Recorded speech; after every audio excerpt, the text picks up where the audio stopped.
నమస్తే. Welcome to our channel.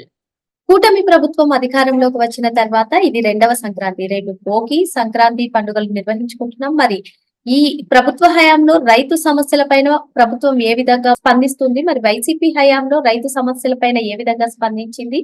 Overall గా పరిపాలన ఏ విధంగా ఉంది తెలుసుకునే ప్రయత్నం చేద్దాం. దీన్ని విశ్లేషించడానికి మనతో పాటుగా ఉన్నారు సీనియర్ జర్నలిస్ట్ డివి శ్రీనివాస్ గారు. నమస్తే సార్. నమస్తే. కూటమి ప్రభుత్వం అధికారంలోకి వచ్చి దాదాపు 19 నెలలు అవుతుంది సార్. మరి ఇది రెండవ సంక్రాంతి. మరి ఏపీలో అత్యంత ప్రతిష్టాత్మకంగా, అత్యంత ఘనంగా, అంగరంగ వైభవంగా చేసుకుంటారు సంక్రాంతి పండుగను. మరి సంక్రాంతి అనగానే మనకు గుర్తొచ్చేది రైతులు సార్. మరి వైసీపీ హయాంలో రైతు సమస్యల పైన అప్పటి ప్రభుత్వం ఏ విధంగా స్పందించింది? ఇప్పుడు కూటమి ప్రభుత్వం రైతు సమస్యల పైన ఏ విధంగా స్పందిస్తుంది?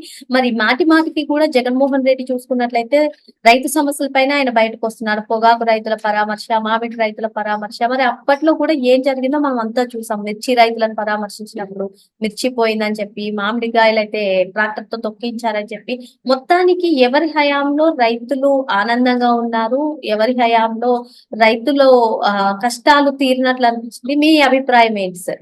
రైతే రాజు. రైతు సంక్షేమమే రాష్ట్ర సంక్షేమం, దేశ సౌభాగ్యం. ఎందుకంటే మనది వ్యవసాయ ఆధారిత దేశం, వ్యవసాయ ఆధారిత రాష్ట్రం. రైతులు వాళ్ళ కష్టాలు మనకు తెలిసిందే. ఏంటి అటు ఒకవైపు ఏమో ప్రకృతి విపత్తులు, మరోవైపు ఏమో ఈ మద్దతు ధర. ఇప్పుడు వీటన్నిటిని తట్టుకుని అతను నిలబడాలి. ఇది 10 మందికి అన్నం పెట్టే రైతన్న యొక్క బాగు కోరడమే పాలకుల యొక్క లక్ష్యం కావాలి. ఎంత చేసినా తక్కువే అమ్మా ఏది రైతుకి. కాబట్టి కాకపోతే ఒకటి, సమస్యల్లో ఉన్న రైతుల్ని ప్రభుత్వం ఎలా ఆదుకుంది, విపత్తుల్లో ఎలా ఆదుకుంది, లేదు మద్దతు ధర, ఈ కొనుగోళ్లు, ధాన్యం కొనుగోళ్లలో ఎలా స్పందించింది? మీరే చెప్పారు. జగన్మోహన్ రెడ్డి 5 ఏళ్లు రైతుని నిర్లక్ష్యం చేసి అతను రైతులను మోసం చేశాడన్న చెడ్డ పేరు తెచ్చుకున్నాడు. ఏది ఆ రైతు భరోసా అనే చెప్పి ఏదో స్కీమ్ ఒకటి పెట్టి, ఆ స్కీము కేంద్రం ఇచ్చేదానికన్నా కూడా నేను మరి ఎక్కువ ఇస్తానన్నాడు, ఒక 6,000 రూపాయలు. కానీ కేంద్రం ఇచ్చేది కలిపి ఇచ్చాడు, 6,000 ఎగ్గొట్టాడు. అంటే నీకు 5 ఏళ్లలో చూసుకున్నట్లయితే నీకు 30,000 ఒక్కొక్క రైతుకి జగన్ మోసం కనపడతాం. అదే 30,000 కోట్లు ఏది జగన్ చేసిన నష్టం. సరే, అసలు విపత్తులు, అరే కృష్ణ వరద ఉధృతి వస్తే అతను లండన్ వెళ్ళిపోయాడని, గోదావరి వరద బీభత్సంలో జెరూసలం వెళ్ళాడని, ఇట్లా అతనేంటి ఏ సందర్భంలోనూ రైతుకి అండగా ఉండకపోగా ఇక ఎలక్షన్ కు ముందు ఏం చేశాడంటే ఏదో రైతుల దగ్గరికి వెళ్ళాడు. ఆ వెళ్ళేటప్పుడు కూడా ఏదో రెడ్ కార్పెట్ వేసుకుని వెళ్ళడం, అసలు ఆ రైతులను కూడా మంచి అప్పటి టినోపాల్ ఏజెంట్లలాగా వైట్ అండ్ వైట్ దగ్గరకు పిలిపించుకుని వాళ్ళని మాట్లాడటం, ఇతను వెళ్ళకపోవటం. ఇప్పుడు ప్రతిపక్షంలో ఇప్పుడు వెళ్తున్నాడులే. ఏది ఇప్పుడు రైతుల విలువ తెలిసిందో ఏదో మొత్తానికి పొలంలోకి వెళ్తున్నట్టున్నాడు. మీరే చెప్పారు కదా, మామిడి రైతుల పరామర్శ. ఆ మామిడి టెంకాయలన్నీ, ఆ మామిడికాయలన్నీ తొక్కిచ్చాడా? ఒక 5 ట్రాక్టర్లు ఇతను వెళ్తుంటే ఆ రోడ్డు మీద పోయటం, ఇతనేమో అవి తొక్కుకుంటూ వెళ్ళటం. ఇప్పుడు అతను ఆందోళనకు పిలిపిస్తే రైతుల్లో స్పందన ఎలా ఉంది? ఎవరన్నా వచ్చారా? రైతు దీక్ష అన్నాడు, ఎవరు రైతులు రాకపోతే చివరికి అంబటి రాంబాబు, లక్ష్మీపార్వతి వాళ్లే రైతులు అన్నట్టుగా. సమస్యలు లేవని మనం చెప్పట్లేదు ఈ 18 నెలల్లో. కానీ ఇప్పుడు వీళ్ళు ఎలా పని చేశారు, ఎలా అడ్రస్ చేశారు? మామిడి రైతులు వాళ్ళకి దగ్గర దగ్గర 350 కోట్లు మరి ఆదుకున్నది ఇచ్చి. నెక్స్ట్ ఇప్పుడు మిర్చి రైతులు క్వింటా 12,000కి కొనమని మరి జీవోనే ఇచ్చింది, కేంద్రం ద్వారా ఒప్పించింది. మొదటిసారి మిర్చి కొన్నారమ్మా. అసలు ఇంతవరకు పొగాకు అనేది కొనలా. ఏది దేశ చరిత్రలో పొగాకు రాష్ట్ర ప్రభుత్వం కొనడం ఫస్ట్ టైం అని 250 కోట్లు పెట్టి మరి పొగాకు కొన్నారు. ఇప్పుడు మనం చెప్పుకున్న మామిడి, ఈ పొగాకు, మిర్చి, ఉల్లి, కోకో, వీటికే రాష్ట్ర ప్రభుత్వం 1,100 కోట్లు ఖర్చు పెట్టి 24 గంటల్లో నీకు ధాన్యం కొన్న బకాయిలు వేసేస్తున్నారు. రైతుల ఖాతాల్లో 34 లక్షల టన్నుల ధాన్యం కొన్నారు. 5.59 లక్షల మంది రైతుల దగ్గర నీకు 24 గంటల్లో 8,206 కోట్లు జమ చేశారు. అంటే ఇప్పుడు అదే జగన్మోహన్ రెడ్డి 1,687 కోట్లు బకాయి పెట్టి వెళ్ళిపోయాడు. అంటే జగన్ కొన్న ధాన్యం డబ్బులు ఈ ప్రభుత్వం చెల్లించింది 1687 కోట్లు. అప్పుడు మంత్రులకి ఇప్పుడు మంత్రులకి మీరు పోల్చుకోండి. అప్పుడు కాకాని గోవర్ధన్ రెడ్డి వ్యవసాయ మంత్రిగా, లేకపోతే కురసాల కన్నబాబు. కాకాని గోవర్ధన్ రెడ్డి జైలుకి వెళ్ళాడు. జైల్లో నుంచి ఇప్పుడు బయటకు వచ్చినట్టున్నాడు. ఇప్పుడు ఏదో సోమశిల ఏదో రిజర్వాయర్ల చుట్టూ తిరుగుతున్నట్టున్నాడు. ఇప్పుడు గుర్తొచ్చాయి రిజర్వాయర్లు. ఇప్పుడు ఇవాళ అప్పుడు సివిల్ సప్లైస్ మినిస్టర్స్, పౌర సరఫరాల శాఖ మంత్రిగా జగన్మోహన్ రెడ్డికి ఎవరు పనిచేశారు? అతను ఎవరు? కొడాలి నాని. ఆ కొడాలి నాని ఉల్లిపాయలు మరి విపరీతంగా జనం గోల్ చేస్తే ఆ ఉల్లిపాయలు ఎందుకులే క్యాబేజీ వేసుకోండి అన్నాడు. నీకు గుర్తుందో లేదో, ఉల్లి రేట్లు పెరిగిపోయి జనం కొనలేకపోతుంటే రైతు బజార్ల ద్వారా అది అమ్మించే ప్రయత్నం చేయకుండా ఉల్లి బదులంట కూరలో నువ్వు ఎప్పుడన్నా క్యాబేజీ వేసుకుంటావా? అది తక్కువ రేటుకి వస్తుంది, క్యాబేజీ తరిగేసుకోండి, ఉల్లిపాయ బదులు రెండు ఒకటే అని చెప్పాడు. ఆ? లేకపోతే కారుమూరి నాగేశ్వరరావు. కారుమూరి నాగేశ్వరరావు అనగానే మనకు గుర్తొచ్చేది ఏంటి? స్కామ్లే స్కామ్. టీడీఆర్ స్కామా? ఆ తణుకులో టీడీఆర్ స్కామ్ ఏమైంది? ఈ రోజు కూడా అతను మాట్లాడుతూ కారుమూరి నాగేశ్వరరావు ఏదో కబుర్లు చెప్తాడు. ఇప్పుడు మంత్రులకి వాళ్ళని కంపేర్ చేయండి. ఇప్పుడు అచ్చెన్నాయుడు వ్యవసాయ శాఖ మంత్రిగా సుదీర్ఘ అనుభవం ఉన్నటువంటి మంత్రి, ఒక 5-6 సార్లు ఎమ్మెల్యేగా గెలిచాడు. లేదు ఈయన ఎవరు? నాదెండ్ల మనోహర్. జగన్మోహన్ రెడ్డి రైతు అనగానే మనకు గుర్తొచ్చేది ఏంటి? పొలంలో సర్వే రాళ్ళు, సర్వే రాళ్ల పైన జగన్మోహన్ రెడ్డి ఫోటోలు. అరే ఎవరన్నా పొలంలో పాతే సర్వే రాళ్ల మీద తన ఫోటో వేసుకుంటారమ్మా? ఇప్పుడు ఆ సర్వే రాళ్ళు అదే ఒక దగ్గర దగ్గర 660. ఎవరు తిన్నారు అది? ఆ 660 కోట్లతో ఎన్ని పంటలు కొనొచ్చమ్మా? రైతుకి ఎంత మేలు చేయొచ్చు? అంటే 690 కోట్లు 700 కోట్లు అక్కడే వృధా చేశాడు. అంటే నీ ప్రచార పిచ్చి. అదేమంటే నిన్న కూడా మాట్లాడుతూ ప్రెస్ మీట్ ఏమంటాడు? ఈ ప్రభుత్వానికంట పబ్లిసిటీ పీక్ అంట, పెర్ఫార్మెన్స్ వీక్ అంట. అంటే అది కూడా మనం రివర్స్ లో అర్థం చేసుకోవాలా? అంటే జగన్ కి publicity peak, Jagan performance week అని అక్కడే అర్థమైపోవాలా? ఇది ఇప్పుడు వీళ్ళేమన్నా సర్వే రాళ్ల మీద చంద్రబాబు ఫోటో ఎంచుకున్నాడా? మొన్న పంపిణీ చేసిన పాస్ పుస్తకాల మీద చంద్రబాబు ఫోటో ఉందా? అదేమంటే పేరుని నాని నిన్న ఒకటి పట్టుకొచ్చాడు, కుల ధృవీకరణ పత్రం మీద చంద్రబాబు ఫోటో ఉంది, నువ్వేమన్నా కుల పెద్దవా అంటాడు.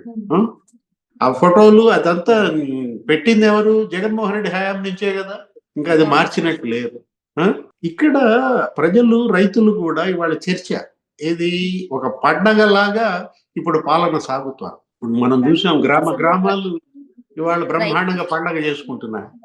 రైతు సమస్యల పైన కూటమి ప్రభుత్వం అసలు ఫోకస్ చేయట్లేదు. మా హయాంలో రైతు ఏ ఒక్క రైతు కూడా కన్నీరు కార్చుకోలేదు.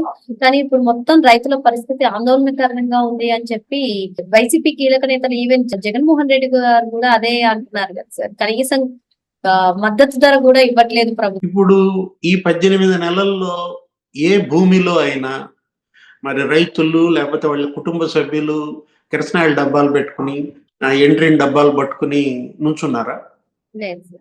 మా భూమి జోలికి వస్తే పురుగు మందు దాగి చచ్చిపోతాం అని బెదిరిస్తూ నువ్వు ఎప్పుడన్నా వార్తలు విన్నావా?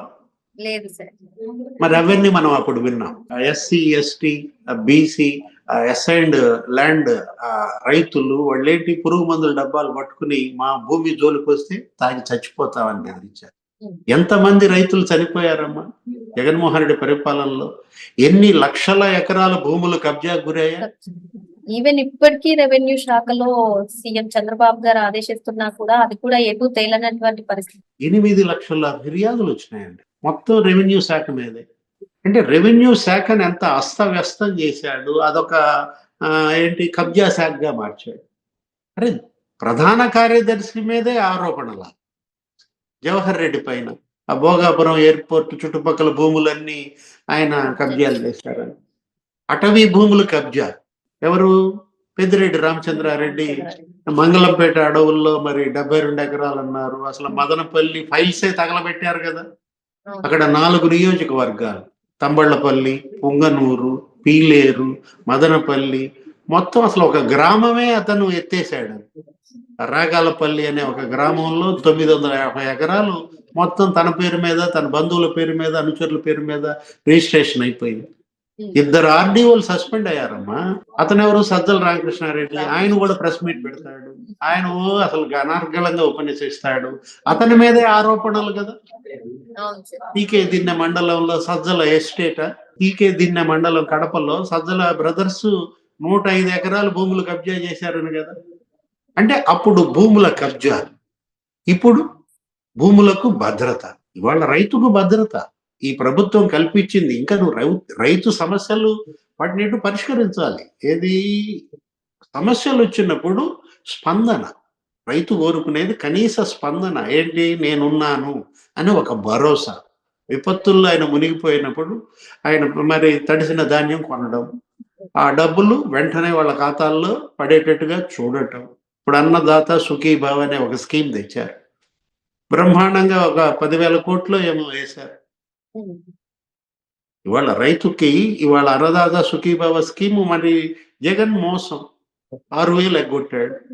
వీళ్ళు 6,000 కాదు, వీళ్ళు 7,000 ఇస్తున్నారు. ఎక్స్ట్రా 20,000 అన్నమాట. కేంద్రం ఇచ్చేది కాకుండా ఇంకొక 7,000 కలిపి 20,000 వేస్తున్నారు రైతు ఖాతాల్లో. ఇంకా సుదీర్ఘ సమయం ఉంది. ఏది? ఇంకా 3.5 ఏళ్ళ టైం ఉంది వాళ్ళకి. ఈ 3.5 ఏళ్లలో కూడా ఇచ్చిన అన్ని హామీలు నెరవేర్చాలి. అమరావతి రైతుల్ని జగన్ ఎంత క్షోభ పెట్టాడమ్మా. వాళ్ళకి కౌలు ఇచ్చాడా కనీసం? వాళ్ళని అసలు ఏదన్నా నిరసన తెలియదిని ఇచ్చాడా? వాళ్ళు రోడ్ల మీదకి వస్తే కేసులా? అమరావతి మహిళలు, రైతు మహిళలు అరెస్టులు చేస్తారా? పోలీస్ స్టేషన్లో పెడతారా? మీ కులం ఏంటి అని అడుగుతారా? చివరికి వాళ్ళు దేవుడికి మొరబెట్టుకోవటానికి వెళ్తే పొత్తి కడుపుల్లో బూటుకాలతో తొక్కారా? ఇవన్నీ మర్చిపోతారా?